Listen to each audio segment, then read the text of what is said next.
Story 1. The Unwelcoming Neighbor. I bought a vacation mobile home almost 2 months ago. It's nothing fancy. A small, simple place with 2 small bedrooms, a little living room, kitchen, and a single bathroom. The purpose was clear: a peaceful escape from the city, whether alone or with a girlfriend, if I ever get one. What made it even better was the 2-acre property, giving me plenty of room and privacy. Plus, it was just a 10-minute drive from the mountain where I love to go snowboarding a few times a year. My first time up there, I was decorating the place with my family. We went to a local furniture outlet and picked out a few couches, a dining table, and some other essentials. We managed to get everything set up in just one weekend, thanks to my dad's pickup truck.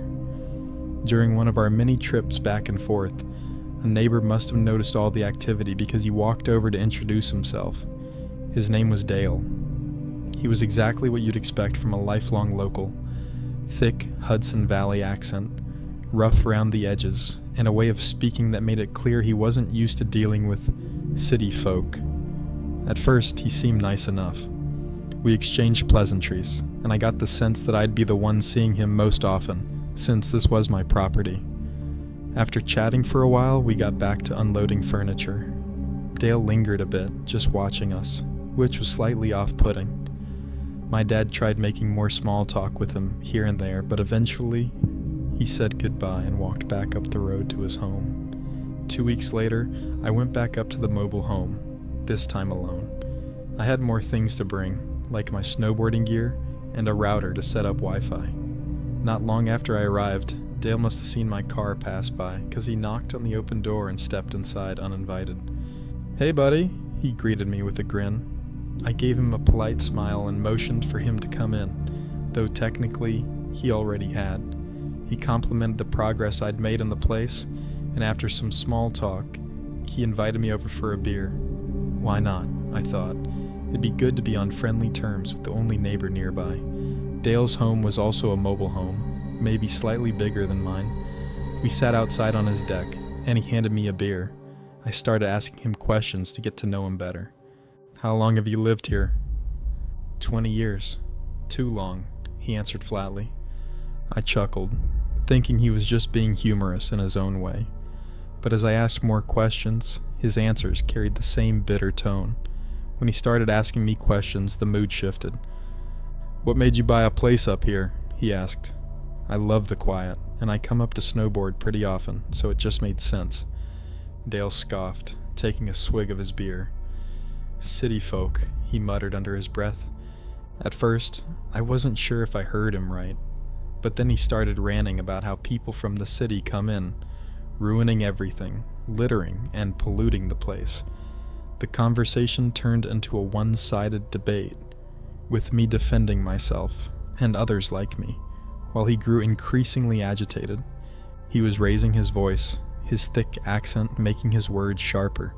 His grip tightened around his beer bottle, and suddenly he said, word for word, "I don't know why y'all can't just stay where the fuck you belong."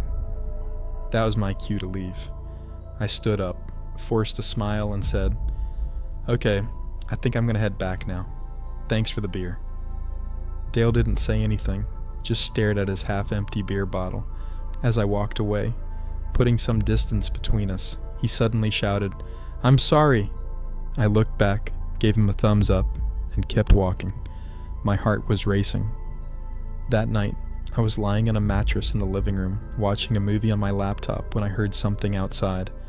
A voice, someone talking to themselves, cursing. I sat up, heart pounding, and looked out the window, but it was too dark to see anything. My property was surrounded by woods, making the eerie muttering even more terrifying. The next day, Dale knocked on my door again, around midday. "Hey, you in there? Your car's here." I froze. He must have knocked for a solid 5 minutes. Finally, he left, or so I thought. That night, as I was watching TV, I heard the voice again. This time, I turned off the TV, crept to the deck, and flicked on the outside light. There he was, standing at the tree line, arms at his sides, watching me. For a second he didn't move. Then, The second the light hit him, he bolted into the woods. That was it. I called my dad, who advised me not to call the cops just yet. Once you do that, you will never feel comfortable going up there again, he warned. I decided I'd leave first thing in the morning, but that night, as I was lying in bed, I heard Dale outside again, this time screaming. "City piece of shit, I know you're in there. Leave. No one wants you here." His voice was slurred, angry, drunk. I knew then that I was dealing with someone completely unhinged. I left the next morning, taking all my valuables with me. I haven't been back since. The next time I go, it'll be with my whole family. If Dale keeps this up, I won't hesitate to call the cops. But right now, I'm seriously considering selling the place, because as much as I wanted a quiet retreat, I never expected my nearest neighbor to be the reason. I'd be too afraid to stay there alone. Story 2. The Man at the Door. When I was 7, my family and I lived in a rough neighborhood. It wasn't the kind of place where you let your kids play outside after dark or left your doors unlocked. Not even for a second. My mom was always on edge when my dad wasn't home, but we never expected just how bad things could get. We had a neighbor on one side who was particularly unsettling. He was an older man, always lurking behind his curtains, watching. He never smiled, never waved. If you greeted him, he'd just stare at you. My mom always felt uncomfortable around him, though she never had proof that he was dangerous, just a gut feeling. One night my dad was away on a business trip, which left just my mom, my 2 siblings, and me at home. It was a regular night, nothing unusual. My mom locked up the house, as she always did, and went to bed. Sometime around midnight, a loud knock echoed through the house. My mom shot up in bed, heart pounding. She quickly got up and walked to the front door, pressing her ear against it. "Who is it?" she called out. No answer. She waited a moment, listening, but whoever was outside said nothing. Thinking it was just some kids messing around, she sighed and went back to bed. But then, 30 minutes later, the knocking came again, loud and deliberate. This time my mom wasn't so quick to dismiss it. Something felt off. She crept to the window beside the door and carefully peeked out, expecting to catch sight of some neighborhood kids running off. But no one was there. The street was empty. No movement, no sound. At this point, her instincts told her something wasn't right. In our neighborhood, you didn't take chances. So she did what she knew she had to. She went to her bedroom, retrieved my dad's shotgun from the closet, and carried it back to the living room.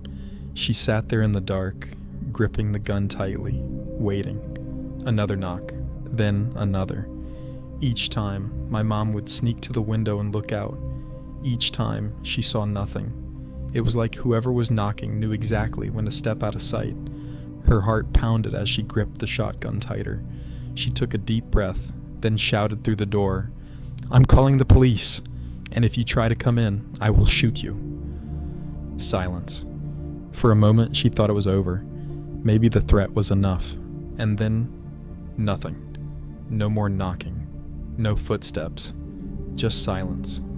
Still, my mom didn't let her guard down. She stayed up, shotgun in hand, eyes scanning the windows. She didn't wake us kids up, not yet. She didn't want to scare us unless she had to.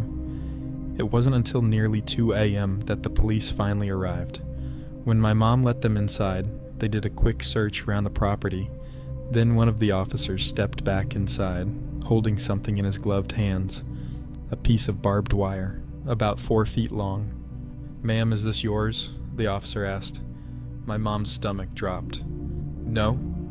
"Why?" The cop's face darkened. "It belonged to whoever was knocking on your door. They were likely planning to use it to strangle you when you opened up." A wave of nausea hit my mom as she realized how close she had come to opening that door. The only thing that saved her was trusting her instincts. The police decided to patrol the neighborhood for the rest of the night, but the next morning, when daylight finally arrived, they did a more thorough search around the house. That's when they found the footprints. They circled around to the back of the house, leading directly to my bedroom window. The officers also pointed out fresh marks on the windowsill, small nicks where someone had tried to pry it open. They had tried to get inside. That was it for my mom. She already had her suspicions about our creepy neighbor, how he always seemed to know when my dad wasn't home, how he would stare at her through the curtains. But now, there was no doubt in her mind. Not long after that, we moved out of the neighborhood. To this day, my mom believes that if she had opened that door, she wouldn't be here to tell the story. If you enjoyed, like and subscribe for more. Got a scary neighbor tale? Drop it in the comments. Until next time, stay safe, and watch Who's Next Door.